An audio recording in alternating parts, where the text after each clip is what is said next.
Phillips, would you like to say hi to the artist? So let me thank all of you for being here. It's very late. It's late for us. It's late for you. And let's welcome our speakers. Again, we have very important speakers in the field of AI art. And so let's start with the obvious group, right? Yes. Okay. Thank you, Phillips. So our first evening section guest is the French artist group Obvious. Their portrait of Edmond Balleny was sold for about $500,000, nearly 45 times its high estimate, in October 2018 at Christie's, New York, signaling the arrival of AI art on the world auction stage. Their speech title is Art and AI, a New Era for Creativity. Without further ado, please join me in welcoming Obvious. Hello, guys. Can you hear me well? Yeah, we can hear you. Perfect. Okay, so let's wait for the two others quickly. Yeah.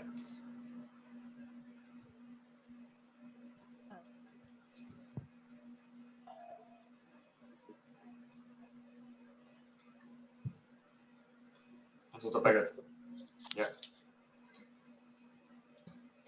Hello, can you hear us? Hi. Hi, everyone. Hi, everybody. Okay, perfect. Okay, so let me share the presentation now.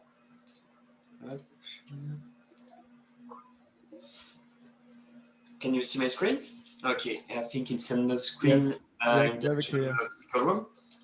So that's perfect. Okay, so thank you guys for the invitation. It's a real pleasure to have this talk today. We're in France right now, so it's not that late for us, but I hope it's not too late at your place. And so we'll give a 30-minute presentation about our collective and how we use artificial intelligence to create art. So about Obvious, so our wish is to explore algorithmic creativity. So we decided to create the collective 4 years ago. We're actually three friends from a long time. So Pierre and Gauthier are friends from childhood, and I met them in high school many years ago. So we are 27, all of us, so something like 10 years ago. And we always wanted to work together on something creative. And basically, in the end, we ended up using artificial intelligence as our tool for doing something creative together. And it kind of worked well, so we will tell you that story now. So the story begins with, so actually I'm a PhD researcher in artificial intelligence and machine learning. And so the idea is that when I was doing all of my research, I ended up learning about generative adversarial networks. And so these are algorithms that are able to generate new images based on a large database of images. So as you can see here, these are some of the examples that I showed to Gauthier and Pierre a few years ago of animals and stuff of real life that doesn't really exist and was invented using generative adversarial networks. And so when we discovered this type of algorithms, we were very impressed by their capabilities, and we ask ourselves lots of questions around what are the implications of having this type of tools available for us today. And in the end, we thought those questions were so interesting that we wanted to do something creative with it. And so we started experimenting with different visuals and trying to create new images with this type of tools. And so that's how we started Obvious in 2017. And in 2000, so the algorithms that we use, maybe Gauthier or Pierre, you want to jump in a little bit and explain it a bit?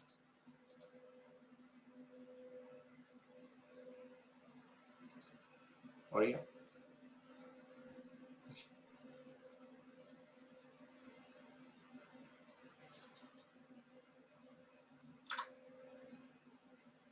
Yeah. Can you hear me? Yes, we can hear you. Yes, we can. Okay. Okay, so I'll just explain it. So let me share my screen back. Okay, so the algorithms that we use, the generative adversarial networks, how they work is that so they will take as input many images, and using those images, it will try to model the distribution of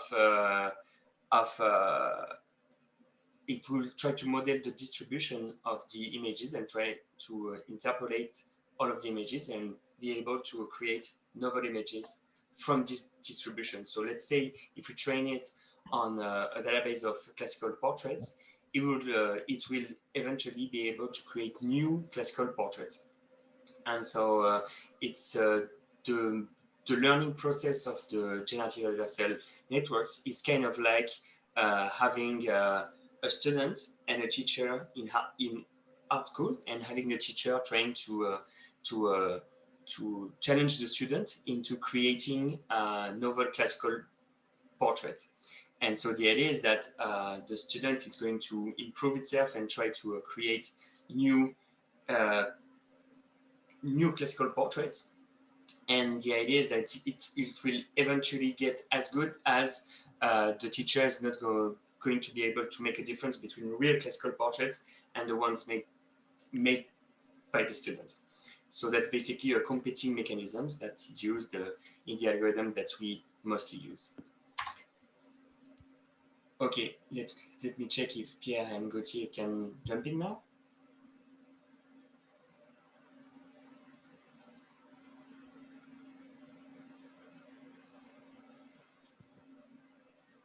Okay, it's all right. Thank you so much.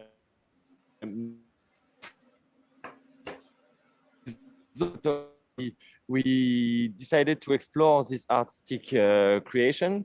And to begin with, the name of the collective is Obvious, and Obvious is making things obvious. So we wanted to start it and to get people close to what is one of the biggest iconic movements of art. So we decided to start with classical portraits. Classical portraits in the European culture are everywhere, in museum and history books. And it was very a strong message for us to like get close to this imagery and make people understand what an algorithm can do and cannot do. So that's why we choose classical portraits. So we created a family of 11 portraits. And the crazy story happened. One of the portraits was selected by Christie's. Christie's is one of the major auction house in the world. And the portrait, the one you see on the right, was sold for $500,000 in 2018. So it was something totally crazy for us. It was the day where our life changed, because, you know, in the art world, even if you do some interesting stuff, institution matters, and having the prestige of such an institution validating our work made everything change. So it was the very beginning of our early career. And from that point, we explore a lot of different type of artistic like aesthetics, I would say. Can you move to the slide? Yeah. So the next project we went for was classical prints, classical Japanese prints. So Hugo's mother is creating garden, Japanese garden. We are three young guys who are very fascinated in Japan. So it was really a subject that we want to talk about. And for this series, we gathered about 50. Well, yeah, I think it was about more than 50,000 images, and then we ran the algorithm and we created a series with portraits and landscapes. So the idea on that series is more generally on our art, we want to talk about AI, but also to use AI. And in this series, we wanted to talk about the parallel between the arrival of electricity in traditional Japan and the arrival of AI in our society, how the society changed in front of this technology, how the people react. There is people who are very like like optimistic, there is people who are skeptical, there are people who want to embrace it, and there are people who want to reject it. So all those like feedbacks that we have from this first series of classical portraits, we basically wanted to talk about that in our second series. Also at Obvious, something we really are able to do is to do bridges between modernity and like new things. So on the next slide, we will see we use to produce some of these prints the Japanese traditional method called Mokkuonga.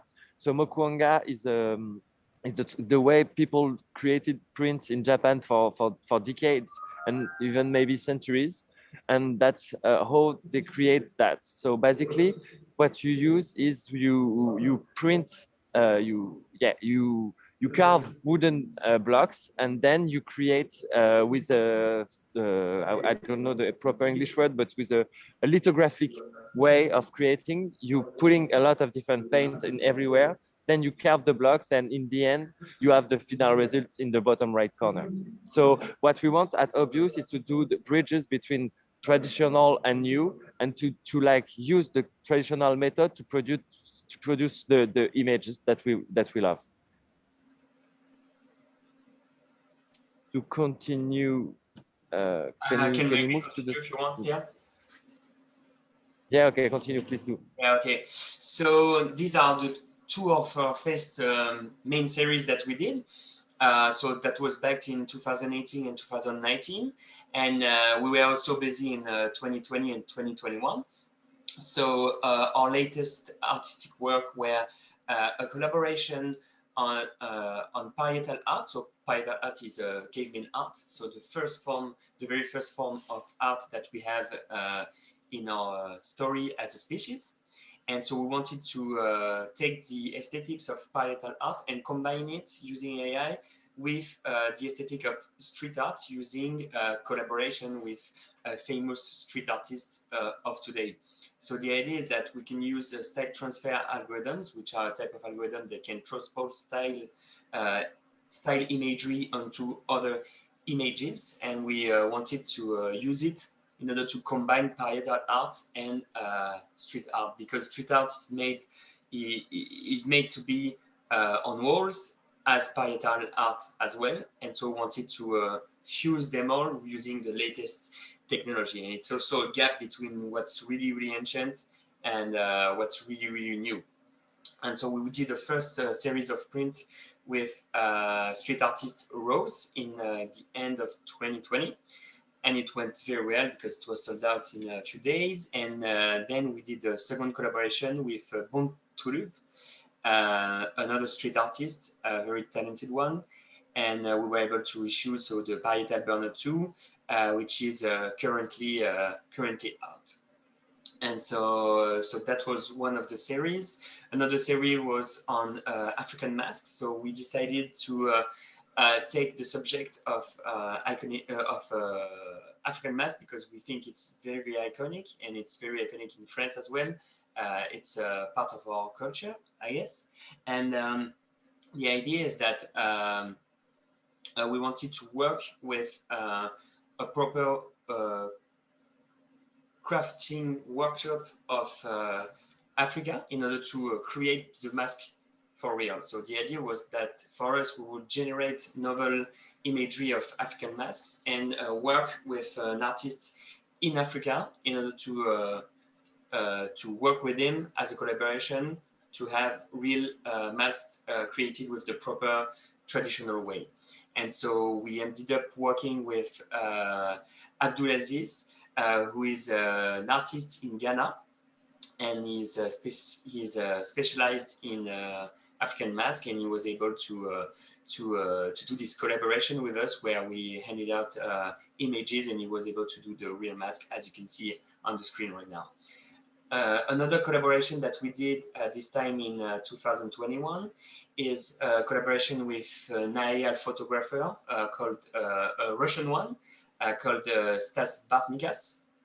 So his work is about going on airplanes and traveling around the world and taking photographs of the most impressive landscape there are in the world.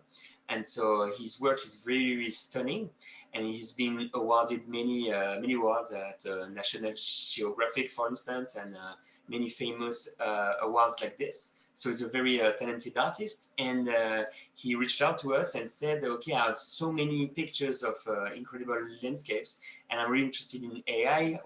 Can you do something with it? Maybe we can collaborate and create a mini series on this. And we thought the idea was very, very interesting. So we worked with him on this, and we're able to create those dreamy-like pictures of landscape using generative adversarial networks trained on his photographs. So that was a very very cool artistic project as well. So as you can see, we really love to do collaboration because our tool really allows us to do that, and we are really open to making people and other artists discover about the use of AI in the artistic field, because we think it's a novel thing that should be passed along, and that people should know about. We are also really interested, so that was like more of the physical art that we did. We're also really interested in digital art, and we've been in the NFT space for a while, actually. Actually, we were invited to the beta of Super Rare, one of the two biggest platform of NFT in the world, and we were invited to their beta, which makes us actually the first French artist to have created NFTs ever. So for us, we are really familiar with this type of technology. For us, it was a way to, because our art is natively digital, it's really interesting for us to try out NFTs, because it's a way to distribute art that is very applicable to what we do. And so at the moment, NFT are booming, and so it's a really cool thing to see that now people are getting more and more interested in digital art. And so we are now working on various more projects on NFT, because people are more interested in this, and we get many inquiries about NFT at the moment. And you can see one of the work that we uploaded in 2018 on Super Rare here. One of the projects that we did on NFT recently is a collaboration with one of the biggest gallery of the world, which is called Camille Menot. So it was really an honor, because we are in contact with him we've been in contact with him since 2 years, and when the NFT boom happened, he talked to us back, and he was interested in doing a project with us. And so we issued 3 new portraits, and we did a collaboration with him where he proposed our work on the platform Super Rare, and it actually sold well. So it was a very interesting project, and it was very, very interesting to see that such a big gallery, which is the gallery that represents Anish Kapoor, Daniel Buren, and very, very famous and talented artists like them. It was very interesting to see that this type of gallery is interested in the NFT space, and so it's a very positive thing. We think. Yep. So I can yeah, begin sure. if you want. So yeah, we also had the chance to have our work exhibited in different places, different museums like the Hermitage Museum in Russia, Musée des Civilisations in Canada, the National Museum of China, and some others. And so to us, it's a really important point, because we are very young artists, and it's really important for us to be recognized as such. And it's very valorizing to have such artworks in such prestigious institutions. So we're also working to try to make our work being seen by the public, because we have a very small production, and it's often bought by directly by collectors. And our work, the aim of our work is really to address the general public. So for us, it's really important to have our works exhibited in different places around the world. And we think AI is also a global subject, so it's good to have a dialogue starting around it on a global scale. So besides our artistic work, we have also a broader vision. The idea is that we think that the algorithms that we use can be used by basically any creative around the globe. So we started 3 years ago, where we were maybe 5 people on Earth working with those algorithms. Today there are thousands of people creating every day with this type of algorithms and machine learning algorithms as a whole. And so the idea is that we are trying to reach new industries with impactful projects and trying to work with different creatives in those different industries, so that they can learn from this type of tool, and they can enlarge their creativity using the same tools that we use for our artistic creation. So in that sense, for example, if we take a precise example, we worked on creating a new type of bags on Louis Vuitton products. So the idea is that we use the same algorithms, so the GANs that Hugo explained to you earlier, and we use those algorithms on the database of a creative firm, and we noticed that this type of firms have like a huge heritage, and so they have many pictures available, and the idea is to create new products based on their current line of products, and so by analyzing them we get some new examples.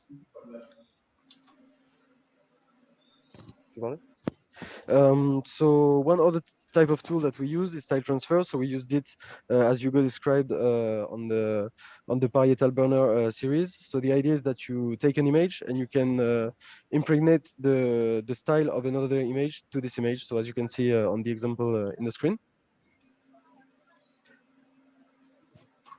Yeah, we also use different. So basically, you have to see these algorithms as the many tools that we use and combine to create art. So another one is an algorithm that can, from a picture, learn the traits that have been painted and learn to recreate the picture from nothing. So basically, you show it the picture, and as you can see on the left side of the screen, it learns the traits and the painting, and it creates the final artwork.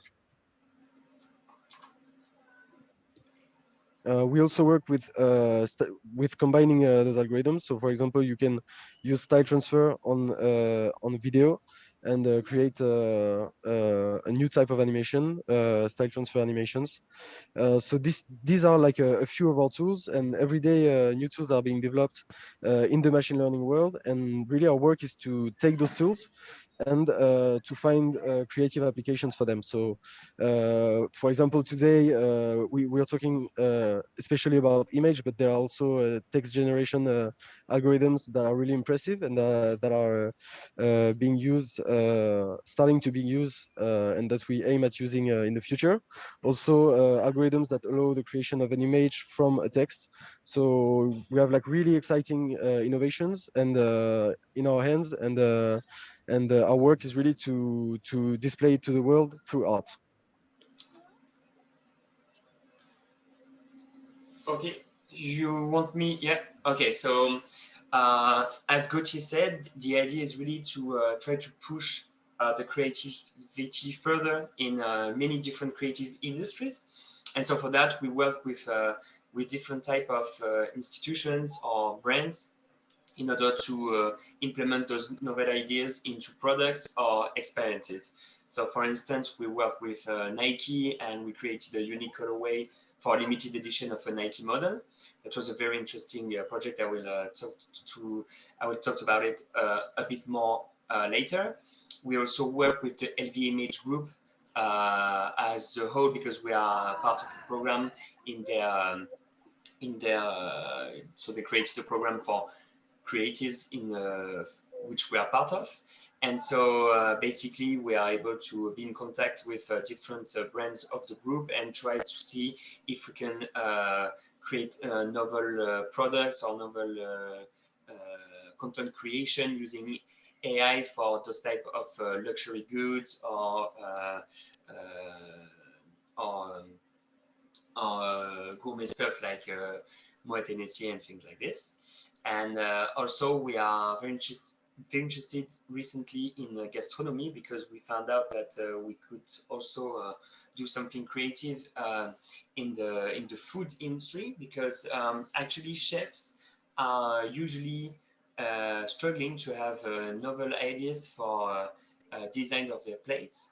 And so it's very interesting for us to try to create, to come up with new way to organize plates that look good and that look appetizing, that looks creative and new. And so we are working on this at the moment with a few chefs, and we are trying also to do a special dinner for this, and we are trying to push this further as well, maybe create a recipe book and something like this. So to go a bit more in depth with the Nike project, so the idea was to find a new colorway for an existing model of Nike. And so we gathered a data set of Nikes, and we trained our algorithm on this. And then we did a curated selection of all the possible generations that the algorithm gave us. And we found a colorway that really pleased us and that we thought was creative, innovative, and fits our line of something futuristic. And so we then used the Nike platform that was handed to us to actually create the model that exists in real life that you can see on the left of the screen. And so that was a very interesting project, but we really want also to push it further, because in this project we were only able to do the colorway, but it would be very more interesting to be able to actually create a new model with different shapes, different sizes, different textures, different materials. We really think it's possible. We already have a very interesting in-house results on this, but yeah, we still need the opportunity to do that. And a bit more about the gastronomy and food project. So as you can see on the left, you can see one of the generated example of the plates that we created, and on the right you can see actually the generated images and also the real plates done by chef at Nomad that we work with at the moment. And so as you can see, it's a very for us it looks appetizing. We actually tried it. It was excellent. And so we are planning on doing more of this, because the chef actually liked it a lot. It was a very creative moment for them as well, because they get to be inspired by the visuals and try to come up with different ingredients that can fit the image. So that's really interesting for them as well. So we really want to push this type of work further. So I guess that's it for the talk. I will just do the conclusion. So yeah. So it was a very pleasure to talk to you. If you want to follow our adventure, you can go on our Instagram. Just the word of the end is that you can notice that we are artists. We are people that use AI algorithm as tools. Some people use cameras. Some people use brushes or like other type of tool. Our tool is AI algorithm, and we try to use it in a lot of different creative ways. We began with this traditional art world where we are very recognized, and we try to push it further in a lot of different directions, as you may have understood today. The more aspect is that now artists are multidisciplinary and need to push their vision in a lot of different directions. And our vision is that the creation will be enhanced with AI in the next decades, and this is something that we want people to be aware of, and we want them to embrace it. And by art, it's a cool way to open this dialogue and to have this discussion. And we hope that today it was interesting for you. We are at your disposal if you want to ask us any question. Thank you very much. So Thank you for the speeches, which is very interesting, because the combination of AI and art is really something new and exciting part. Well, we're gonna have another. Yeah, we have some questions to Obvious group. Yeah, maybe. Hi, Obvious group, and very impressed works and impressive works. And I have a question. AI art is essentially driven by the technologies. So sometimes the result is quite similar. Sometimes like a Photoshop or something. It looks like a very, very similar. So sometimes people are quite confused. Is that Photoshop or is that AI art? So could you tell me about what's the difference between AI art and digital art? So what difference? So I think maybe I'll try to answer, and if you want to add something, Pierre.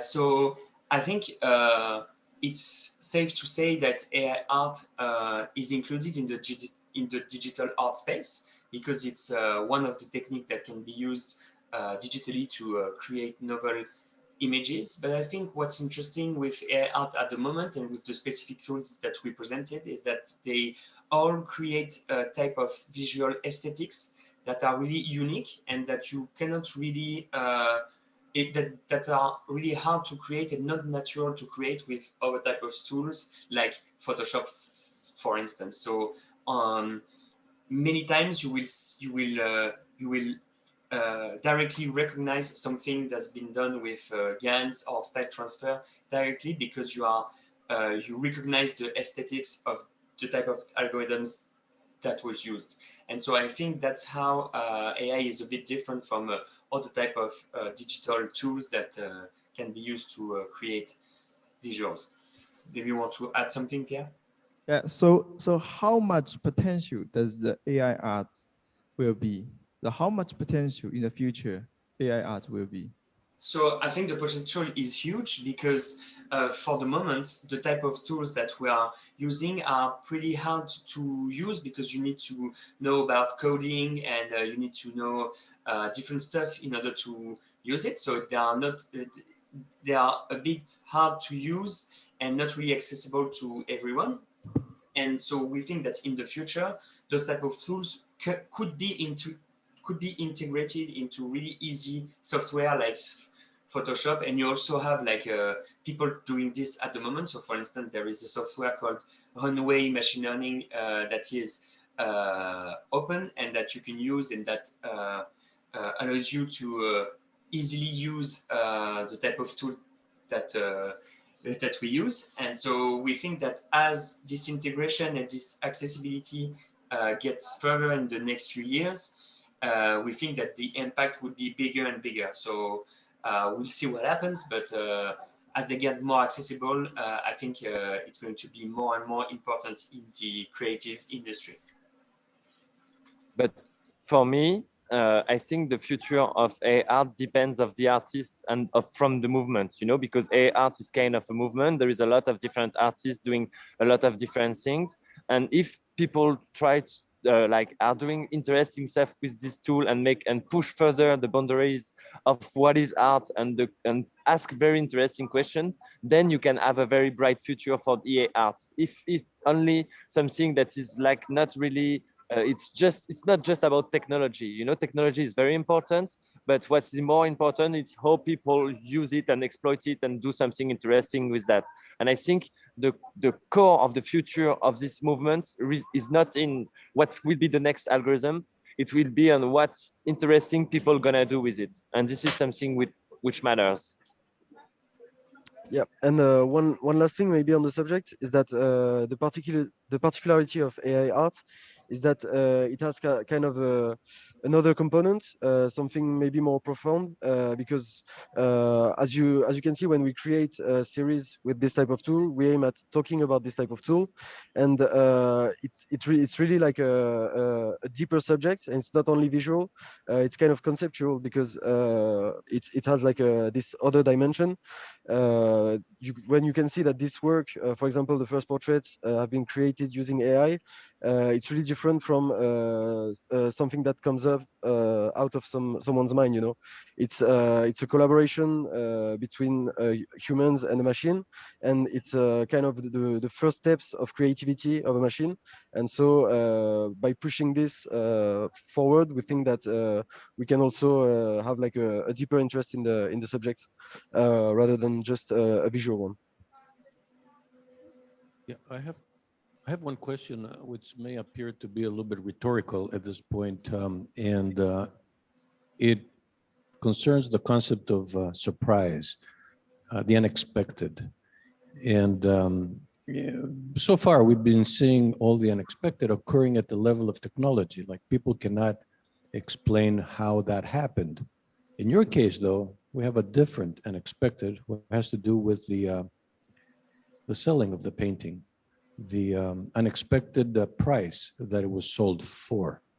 And that brings again a different set of questions, which are related mostly with the idea of intellectual property and the value that something has and how somebody distributes that value monetarily. I'm talking about financially speaking. And, you know, intellectual property is defined mostly as anything that is creation of the mind. Now, if I am the artist and I'm in a room and I make something on my own, even if I cannot explain how I did it, I'm still in intellectual property of that creation because I was the only one there. But if there are two people in the room and they both cannot explain how this thing was created, who has the intellectual property?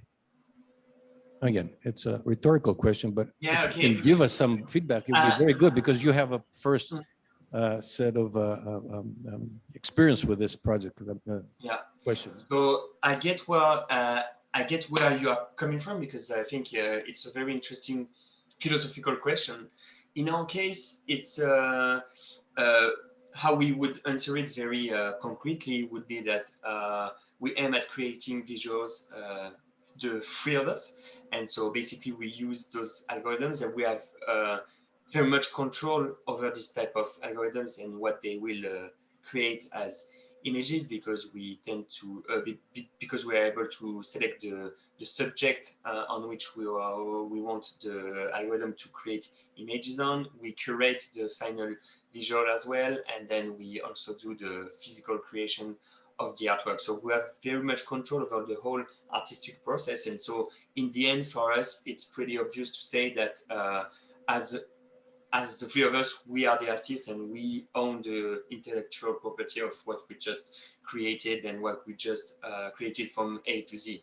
Even though in the middle of this, there is this creation moment, which is a bit weird because the actual visual is not made by our hands, and it's made by the algorithm for us three.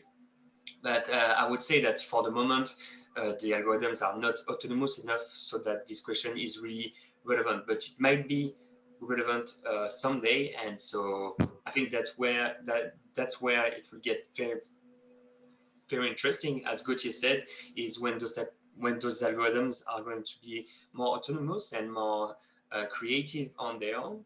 And so it will be harder and harder to set the boundaries between what the machine created and what the human intended to create. And this band, and the final boundary would be having a machine that has its own intent. But we are very, very far from that technologically speaking at the moment. So for now, it's not a question for our generation, I would say. Maybe for the next generation, it's going to be a real huge problem, and a very interesting problem, a really good problem to have, I would say. But for now, we have some answers, and we'll see what the research come up with, and we'll see how we answer the question in the future. Thank you, Hugo. Yeah, thank you so much. I think we're gonna welcome our next speaker because he's online. Thank you so much for the talk today. Thank you. Yeah, thank you. Thank you.